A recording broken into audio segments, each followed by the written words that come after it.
पुढील 2 दिवसात राज्यातल्या विविध भागात मुसळधार पावसाची शक्यता कुलाबा वेधशाळेनं व्यक्त केली आहे। मात्र 21 जुलैनंतर विदर्भ आणि मराठवाड्यात सरासरीपेक्षा कमी पाऊस होणार असल्याचा अंदाज वेधशाळेनं वर्तवला आहे। कोकण, मध्य महाराष्ट्र, नाशिक जिल्ह्यातला काही भाग, जळगाव आणि सातारा जिल्ह्यात मुसळधार पावसाची शक्यता वर्तवण्यात आली आहे। तर उस्मानाबाद, नांदेड, हिंगोली आणि लातूरमध्येही पाऊस बरसण्याची शक्यता आहे। पश्चिम महाराष्ट्रातल्या बहुतेक भागात या आठवड्यात पाऊस अपेक्षित असल्याचं कुलाबा वेधशाळेनं म्हटलं आहे। विश्रांतीनंतर दमदार पुनरागमन केलेला वरुणराजा मुंबईतही जोरदार बरसतोय। रात्रभर शहर आणि उपनगरात पावसाची रिपरिप सुरू होती। संध्याकाळी ऐन गर्दीच्या वेळी मुंबईत पावसाचा जोर वाढला। दक्षिण मुंबईत पावसाच्या जोरदार सरी बरसल्या, तर उत्तर मुंबईतल्या बोरिवलीमध्येही पावसानं झोडपून काढलं। त्यामुळे घरी परतणाऱ्या चाकरमान्यांचे पुरते हाल झाले।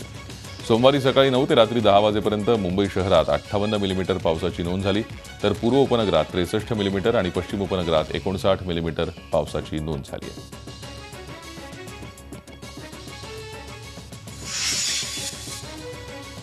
नवी मुंबई, पनवेल, उरण परिसरात पावसाची संततधार सुरू आहे। त्यात मधून पावसाच्या मोठ्या सरी येत आहेत। महामार्गावर खारघर, कामोठे, तुर्भे इथे पाणी साठलंय।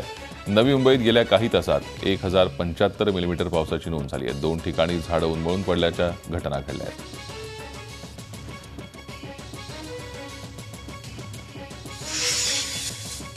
नाशिक जिल्ह्यातील एकूण 24 धरणातली पाणी पातळी वेगानं वाढत असून शहराची तहान भागवणारं गंगापूर 75%, तर दारणा धरण 78% भरलंय। नवीन झालेलं भावली धरण 83% भरलंय। जिल्ह्यातील सर्वात मोठं धरण गिरणाची पातळी 26% आहे। गेल्या वर्षी या धरणातील पातळी केवळ 2% होती। जिल्ह्यातील मोठे 7 प्रकल्प आणि मध्यम 17 प्रकल्प मिळून 24 धरणात जलसाठ्याची सरासरी 41% पोहोचली आहे।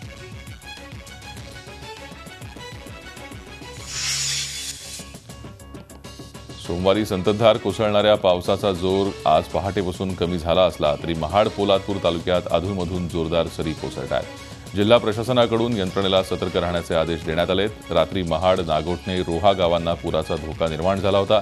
मात्र रात्री थोडा काळ पावसानं विश्रांती घेतल्यानं हा धोका टळलाय। सावित्री, गांधारी, आंबा, कुंडलिका नद्या धोक्याच्या पातळीपर्यंत आल्या होत्या। महाड रायगड रस्त्यावर दस्तुरी नाक्यावर काल 2 फुटापर्यंत पाणी आल्यानं हा रस्ता वाहतुकीसाठी बंद ठेवण्यात आला होता। आता पाणी ओसरल्यानं वाहतूक सुरू करण्यात आली आहे।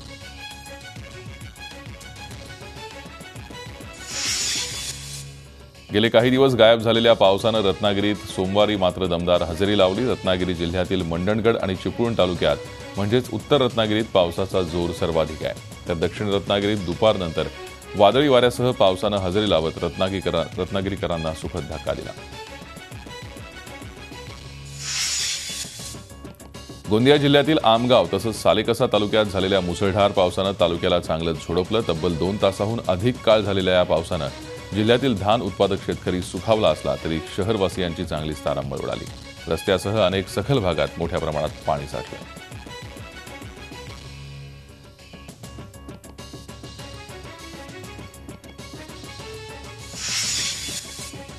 गेले काही दिवस झालेल्या दमदार पावसानं पुणेकरांची पाण्याची चिंता मिटली आहे। पुण्याला पाणी पुरवठा करणाऱ्या धरण क्षेत्रांमध्ये चांगला पाऊस सुरू आहे। धरणाच्या पाणीसाठ्यात झपाट्यानं वाढ होताना दिसली आहे।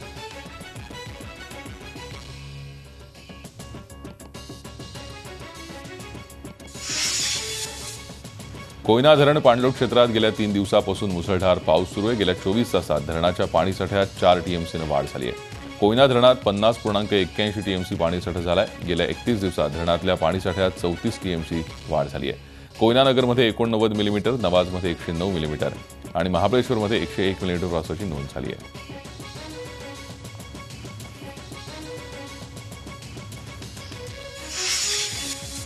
मुंबईच्या पवई तलावात एका बुडणाऱ्या तरुणाला इतर मित्रांनी जीव धोक्यात घालून वाचवलं। सोमवारी दुपारी 3च्या सुमारास पवई तलावाच्या वाहत्या पाण्यात काही तरुण खेळत होते। त्यातला एक जण पाण्याच्या प्रवाहात वाहू लागला। वाहून गेलेल्या युवकाला काही अंतरावर झाडाच्या फांदीचा आसरा मिळाला। त्यानं झाडाच्या फांदीला घट्ट पकडून ठेवलं तेव्हा 2 तरुण त्याला वाचवण्यासाठी तलावाच्या भिंतीच्या मदतीनं खाली उतरले आणि बांबूचा आधार देऊन त्याला बाहेर काढण्याचा प्रयत्न करू लागले। भिंतीवरून खाली उतरलेल्या तरुणानं बुडणाऱ्याला वर येण्यास मदत केली। या घटनेनंतर त्या तरुणांनी पळ काढला। हा सगळा प्रकार उपस्थितांनी आपल्या मोबाईलमध्ये टिपलाय।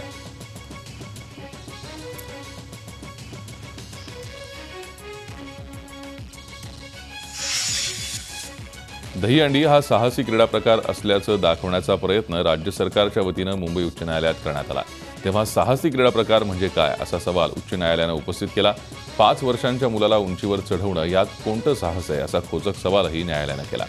सामाजिक कार्यकर्ता स्वाती पाटील यांनी दहीहंडीत लहान मुलांच्या समावेशाविरोधात जनहित याचिका दाखल केली आहे. त्या प्रकरणी सुनावणीच्या वेळी राज्य सरकारला भूमिका स्पष्ट करण्याचे आदेश न्यायालयानं दिलेत.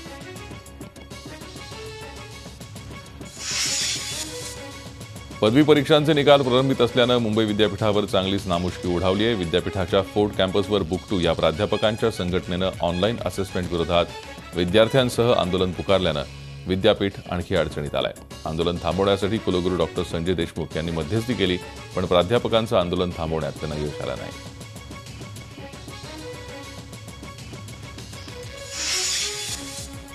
राज्यातल्या कारागृहात महाराष्ट्र कारागृह नियमावली 1979चे प्रशासकीय कायदे आणि नियम पायदळी तुडवले जात असल्याचं समोर आलंय. एका अधिकाऱ्यानं केलेल्या तक्रारीनुसार बदल्या, पदोन्नती, रजा देताना दुजाभाव केला जातोय. गेल्या 2 दशकात MPSC उत्तीर्ण असलेल्या अधिकाऱ्यांना पदोन्नती न देता नापास झालेल्या अधिकाऱ्यांना नियमबाह्य पद्धतीनं वर्ग 1 आणि 2च्या पदोन्नत्या देऊन सरकारची फसवणूक करण्यात आली आहे. DPC कमिटी अन्याय करत असून जाणून बुजून कारागृहाची सुरक्षा पणाला लावण्यात आली आहे, असं या अधिकाऱ्याच्या तक्रारीत म्हटलंय.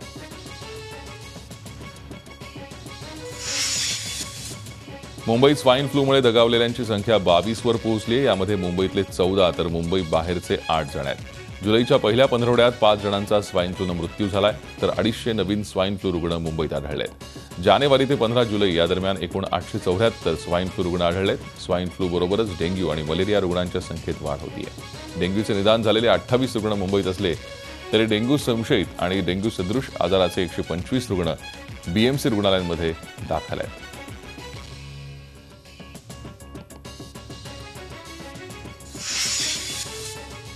पुण्यातील एका 13 वर्षीय मुलानं अपहरणकर्त्याच्या तावडीतून पळ काढलाय. बुरहानुद्दीन असं या 13 वर्षाच्या मुलाचं नाव आहे. बुरहानुद्दीन हा पुण्याच्या फोंडवाडा परिसरात राहत असून 16 जुलैला तो आपल्या भावासोबत आईच्या सांगण्यावरून घराजवळच काही सामान आणण्यासाठी गेला होता. इतक्यात 2 इसमांनी बुरहानला रिक्षात घालून पुणे रेल्वे स्थानकात घेऊन आले. मात्र बुरहाननं त्या अपहरणकर्त्याची नजर चुकवून पळ काढला.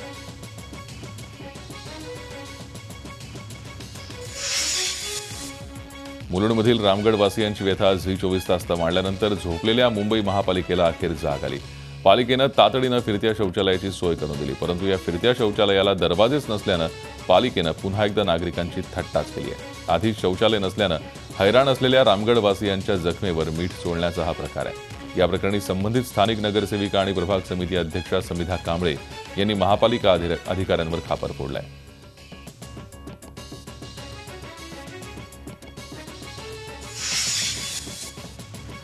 बदलापूरमध्ये 3 वर्षांपूर्वी कोट्यवधी रुपये खर्चून बांधून तयार असलेलं फिश मार्केट अजूनही बंद आहे. या इमारतीची दुर्दशा झाली आहे. सदर फिश मार्केटमधील गाळ्यांचं वाटप न झाल्यानं गेल्या 3 वर्षापासून मच्छी विक्रेते उघड्यावरच बसत असल्यानं दुर्गंधी पसरली आहे. 2012 साली बदलापूर पूर्वेकडील फिश मार्केटसाठी 1,60,00,000 तर बदलापूर गावातील मार्केटसाठी 1,40,00,000 रुपयांच्या निविदा काढण्यात आल्या होत्या.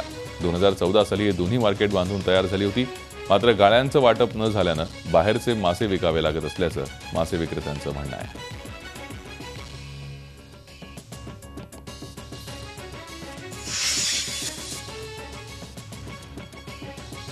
मैत्रेयीतले ठेवीदारांचे गुंतवलेले पैसे परत मिळावेत या मागणीसाठी मैत्रेय उपभोक्ता असोसिएशनच्या वतीनं धुळे जिल्हाधिकारी कार्यालयावर मोर्चा काढण्यात आला. यावेळी या मोर्चात मैत्रेयमध्ये गुंतवणूक करणाऱ्या ठेवीदारांसह मैत्रेय प्रतिनिधी मोठ्या संख्येनं सहभागी झाले. गेल्या 18 महिन्यांपासून कंपनीकडून कोणताही परतावा ठेवीदारांना मिळालेला नाही. नाशिकमधील मैत्रेयच्या गुंतवणूकदारांना ज्या प्रमाणात ठेवी परत दिल्या जात आहेत त्या प्रमाणात सरकारनं धुळे जिल्ह्यातील ठेवीदारांना तात्काळ पैसे मिळवून द्यावेत अशी मागणी केली जाते.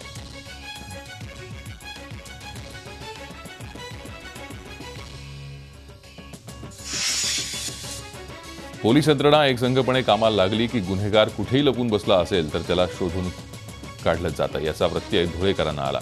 नागपूर सुरत महामार्गावर लूट आणि दरोडे टाकणारी टोळी धुळे पोलिसांनी जेरबंद केली आहे. एकसंघ प्रयत्न आणि तंत्रज्ञानाचा पुरेपूर वापर करत धुळे पोलिसांनी अत्यंत आक्रमक आणि चलाख दरोडेखोरांच्या मुसक्या आवळल्या.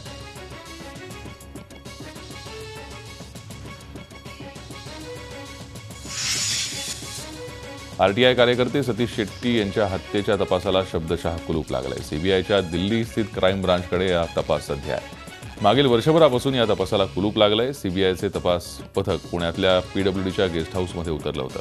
साधारण वर्षभरापूर्वी हे तपास पथक 2 सूटला कुलूप लावून गायब झालंय.